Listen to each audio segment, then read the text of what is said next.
আসসালামু আলাইকুম রহমতুল্লাহি ওয়া বারাকাতুহু ইন্নাল হামদালিল্লাহ ওয়াসসালাতু ওয়াসসালামু আলা রাসূলিল্লাহ ওয়া বা'দ। প্রিয় দর্শক শ্রোতা, পৃথিবীর যে প্রান্ত থেকেই এই মুহূর্তে আপনারা ডিবিসি নিউজের পর্দায় দেখছেন, মাহে রমজান উপলক্ষে ডিবিসি নিউজের বিশেষ আয়োজন রূপায়ণ স্কাই ভিলা নিবেদিত ইসলাম ও জীবন, powered by R cable cosponsors ATI tiles and smart মেহেদি অনুষ্ঠানে আপনাদেরকে স্বাগত জানাচ্ছি। আমি নিজাম বিন মুহিব। আজকে আমরা যে বিষয়ে আলোচনা শুনবো ইনশাআল্লাহ তা হচ্ছে পুণ্যের কাজের ধারাবাহিকতা, অর্থাৎ ভালো কাজ করে সেটাকে স্টপ করে না দিয়ে সেই কাজের ধারাবাহিকতা যে প্রয়োজন, ইসলাম যে আমাদেরকে ভালো কাজের প্রতিযোগিতা, ভালো কাজের ধারাবাহিকতা রক্ষার ব্যাপারে বলে, সেই বিষয়ে আলোচনা শুনবো ইনশাআল্লাহ। এই বিষয়ে আলোচনা করবার জন্য স্টুডিওতে রয়েছেন বাইতুল জান্নাহ জামে মসজিদ, আশকোনা এয়ারপোর্ট, ঢাকার সম্মানিত খতিব মুহতারাম হাফিজ মাওলানা মুফতি কাউসার আহমদ। আসসালামু আলাইকুম ওয়া রাহমাতুল্লাহ। ওয়ালাইকুম আসসালাম ওয়া রাহমাতুল্লাহ। মুহতারাম, কেমন আছেন? জি আলহামদুলিল্লাহ ভালো আছি, আপনি কেমন আছেন? আলহামদুলিল্লাহ, আমরাও ভালো আছি। আপনাকে আমাদের আজকের আয়োজনে স্বাগত জানাচ্ছি এবং শুরুতেই আপনার কাছে জানতে চাই, রমজান আসলে আমরা অনেক মুসল্লিদেরকে দেখতে পাই মসজিদে।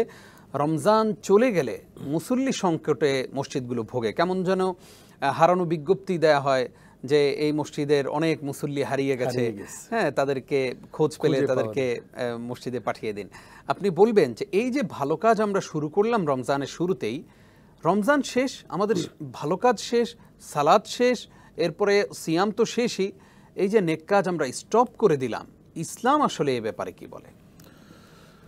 খুবই দারুণ একটি বিষয় আপনি সামনে এনেছেন। আসলে আমাদের দুনিয়াবী জীবনের সাথেও এই বিষয়টার বিরাট একটি সম্পর্ক। কিন্তু মুসলমান এবং মোটামুটি যাদেরকে আল্লাহ পাক বুঝার মতো ক্ষমতা দিয়েছেন, বোঝার মতো ক্ষমতা বলতে অর্থাৎ যারা দৈনন্দিন ইনকাম বুঝেন, পরিবার বুঝেন, সন্তান বুঝেন, কর্মস্থলে যথাসময়ে যাওয়া এবং সেখানে নিজের কর্ম মেনটেন করা, এই জিনিসগুলো বোঝার ক্ষমতা যাদেরকে দিয়েছেন, তাদের জীবনের সবচেয়ে বড় এবং এক অনন্য ব্যর্থতা হচ্ছে এই বিষয়টাকে না বোঝা। অনন্য ব্যর্থতা। কেন আমি অনন্য ব্যর্থতা বললাম? দেখেন, আপনি এখন সেটে বসে আছি, এইটাও আমরা বুঝতেছি যে এটা আমাদের একটা কাজের অংশ। ঠিক তদ্রূপ আমাদের মতো লাখো মানুষ, কোটি কোটি মানুষ সারা পৃথিবীতে যারা মুসলমান হিসেবে নিজেদেরকে পরিচয় দেয়, তারাও তাদের বিষয়টা বুঝে। কিন্তু এই দৈনন্দিন তার কর্মপদ্ধতি, কর্মপন্থা সেট আপের মধ্যে আল্লাহ পাক যে তার কাছে কিছু সময় নির্ধারিতভাবে নিয়মতান্ত্রিকভাবে চেয়েছেন, এই যে এক অনন্য ব্যর্থ ব্যক্তির মাথায় নেই। এই জন্য আমি তাকে বললাম যে একটা অনন্য ব্যর্থতা। অথচ আল্লাহ পাক রব্বুল আলামিন স্বয়ং রাসূলুল্লাহ সাল্লাল্লাহু আলাইহি ওয়াসাল্লামকেও সূরা হুদের মধ্যে বলেছেন, ফাস্তাকিম কামা উমিরতা ওয়া মান তাবা মাআকা ওয়ালা তাতগাউ ইন্নাহু বিমা তা'মালুনা বাসীর। যে আপনাকে যে বিষয়ে নির্দেশনা প্রদান করা হয়েছে, এই বিষয়ের উপর আপনি ধারাবাহিকতা বজায় রাখুন। এবং শুধু আপনি একা রাখলে হবে না, আপনার পদাঙ্ক অনুসরণ যারা করে, যারা মুসলমান হিসেবে নিজেদেরকে পরিচয় দেয়, তাদের ওপরও এটা কর্তব্য। আপনি খেয়াল করেন, ফাস্তাকিম, আপনি আলহামদুলিল্লাহ যথেষ্ট ভালো জানেন, আমরের সিগা, এটা স্বয়ং রসুলকে আল্লাহ পাক আদেশ করেছেন এবং সাথে উম্মতকেও জড়িয়ে দিয়েছেন। তার ওতে বোঝা গেল যে এই জায়গাটা থেকে কাউকে দূরে সরে যাওয়ার কোনো সুযোগ নেই। ধারাবাহিকতা কন্টিনিউ করা এটা প্রত্যেকের ওপর জরুরি। এখন কোন বিষয়টাতে কন্টিনিউ করবে? আল্লাহ পাক আমরা জানি দৈনন্দিন 5 ওয়াক্ত নামাজ ফরজ করেছেন। ইন্নাস সালাতা কানাত আলাল মুমিনিনা কিতাবাম মাওকুতা, মানুষের জন্য নির্ধারিত সময়ে নামাজ ফরজ। তো যদি আমরা মনে করি যে আমি আমার আমলের ধারাবাহিকতা রক্ষা করব এবং আল্লাহ পাক যে আমাকে বলেছেন ধারাবাহিকভাবে লেগে থাকতে, নামাজ তো অবশ্যই রাখবো, নামাজের পাশাপাশিও অন্যান্য কাজগুলো আমি করতে পারি যেটা আমাকে নামাজে যাওয়ার ক্ষেত্রে সহায়ক হবে। সহজ হচ্ছে আমার জবান যখন আমি চালু রাখবো, আপনি একেবারে সহজে বুঝি যে বিষয়ে কাজ করে সে যখন ওই বিষয়টা মাথায় রাখে, তার ঘুমের মধ্যে ওই বিষয়টাই স্বপ্নে আসে, চলাফেরার মধ্যেও হঠাৎ নিজে একা চিন্তায় বিভোর হয়ে যায়। জিজ্ঞেস করলে যে ওই প্রজেক্টটা নিয়ে ভাবতে এসেছি, যে এটা কেমন হতে পারে।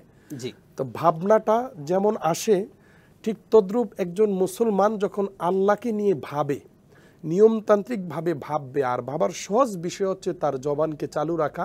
জবানকে চালু রাখার আবার কয়েকটি মাধ্যম রয়েছে, এখানে নামাজের একটা বিষয়, কোরআন তেলাওয়াতের বিষয়, কিন্তু এই সবগুলোর বাইরে গিয়েও কোনো প্রিপারেশন ছাড়া, কোনো ধরনের পূর্ব প্রস্তুতি ছাড়াও যদি মনে করে যে আমি ধারাবাহিক আমলে লেগে থাকব, তাহলে এটা হচ্ছে জিকির করা, সুবহানাল্লাহ, আলহামদুলিল্লাহ, লা ইলাহা ইল্লাল্লাহ, অথবা শুধু আল্লাহ আল্লাহ, সাল্লাল্লাহু আলাইহি সাল্লাম ইত্যাদি বিষয়গুলো। এইটা আল্লাহ পাকের কাছে অত্যাধিক প্রিয়।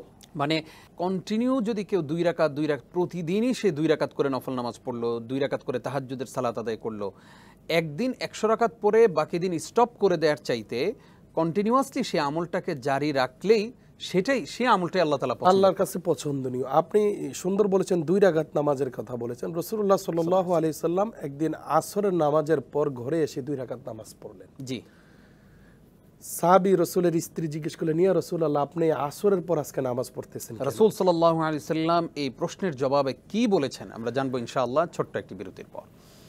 প্রিয় দর্শক, আপনারা দেখছেন রূপায়ণ স্কাই ভিলা নিবেদিত ইসলাম ও জীবন ঘনিষ্ঠ আয়োজনের এই পর্যায়ে ছোট্ট একটি বিরতি নিচ্ছি, আমাদের সঙ্গেই থাকুন। প্রিয় দর্শক, আরও একবার স্বাগত আপনাদেরকে। দেখছেন রূপায়ণ স্কাই ভিলা নিবেদিত ইসলাম ও জীবন। আজকে আমরা ভালো কাজের ধারাবাহিকতা সম্পর্কে আলোচনা শুনছিলাম মুফতি কাউসার আহমদ হাফিজাহুল্লাহর কাছ থেকে।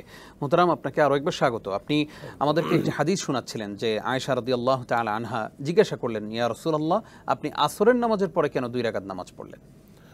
রাসূলুল্লাহ সাল্লাল্লাহু আলাইহি সাল্লাম বললেন যে, দেখো, আমি জোহরের নামাজের পর 2 রাকাত সুন্নত এটা প্রতিদিন পড়ি, কিন্তু আজকে কিছু মানুষ এসে আমাকে মাসলা মাসাইল সংক্রান্ত বিষয়ে ঘিরে ফেলার কারণে এত ব্যস্ত ছিলাম যে এটা আমি পড়তে পারি নাই। তো যদিও আমি নির্ধারিত সময় পড়তে পারি নাই, যেহেতু নামাজের পরের 2 রাকাত, এ কারণে এখন আসরের পর আমার একটু সুযোগ হয়েছে, আমার এই 2 রাকাত আমি পড়ে নিলাম, যে আমার আমলের ধারাবাহিকতাটা যেন রক্ষা হয়। যে আমি 2 রাকাত পড়েছি, হয়তো আমার ব্যস্ততার কারণে টাইমিংটা একটু গ্যাপ হয়ে গিয়েছে, কিন্তু আমি চাই না যে আবার ধারাবাহিকতার মধ্যে কোনো কমতি আসুক। জি জি।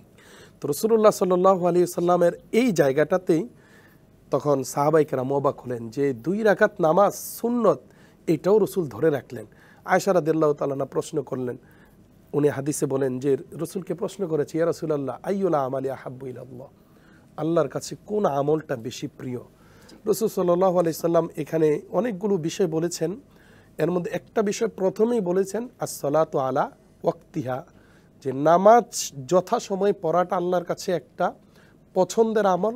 আর হচ্ছে আহাব্বুল আমালি ইলাল্লাহি আদওয়ামুহা ওয়া ইন কল্লা, নামাজ এবং নিয়মতান্ত্রিক বাহিরে গিয়ে এভারেজভাবে আল্লাহর কাছে সবচেয়ে পছন্দনীয় হচ্ছে যে কন্টিনিউভাবে বান্দা কিছু আমল চালু রাখা, এটা আল্লাহ পাক পছন্দ করেন, হোক এটা ফরজ, হোক এটা নফল, হোক ওইটা যে কোনো ইবাদত, কিন্তু এটা নিয়মতান্ত্রিকভাবে চালু রাখা। আমি আপনি এটা খুব সহজে বুঝবো। দেখেন, আমাদের দেশে যারা এই সারা পৃথিবীতে মানুষ কর্ম করে খায়, জি জি। এমনও কর্ম আছে যেখানে একদিন কাজ করলে 10-15 হাজার টাকা পাওয়া যায়, জি জি। আবার পরের দিন না হওয়ার সম্ভাবনা। কিন্তু এই কর্মগুলোতে মানুষ যুক্ত না হয়ে একটা মাসিক অফিসিয়াল সিস্টেমে মানুষ যুক্ত হয়, যে সেখান থেকে তার মাসিক স্যালারি হবে 30,000 টাকা। এটা ধারাবাহিকভাবে তার সংসারটাকে এখন এটা তার মাথায় সেট আপ হয়ে গিয়েছে যে আমি একদিন 15,000 টাকা ইনকাম করার চেয়ে আমি নিশ্চিন্তে ধারাবাহিকভাবে মাসিক ইনকাম করি। এটা যেমন সহজ, ওইটাও ইসলাম সহজ। জাযাকাল্লাহ খাইর। কষ্ট করে সময় দেওয়ার জন্য আপনাকে ধন্যবাদ জানাচ্ছি। ধন্যবাদ। প্রিয় দর্শক, এতক্ষণ যারা আমাদের সঙ্গে ছিলেন ধন্যবাদ জানাচ্ছি আপনাদেরকেও। আসুন ধারাবাহিকভাবেই আমরা নেক কাজ করি। আপনারা দেখছিলেন রূপায়ণ স্কাই ভিলা নিবেদিত ইসলাম ও জীবন, powered by R cable, cosponsors ATI tiles and smart মেহেদি। আজ এই পর্যন্তই, আগামীকালকে আবারও দেখা হবে ইনশাআল্লাহ। আসসালামু আলাইকুম ওয়া রাহমাতুল্লাহ।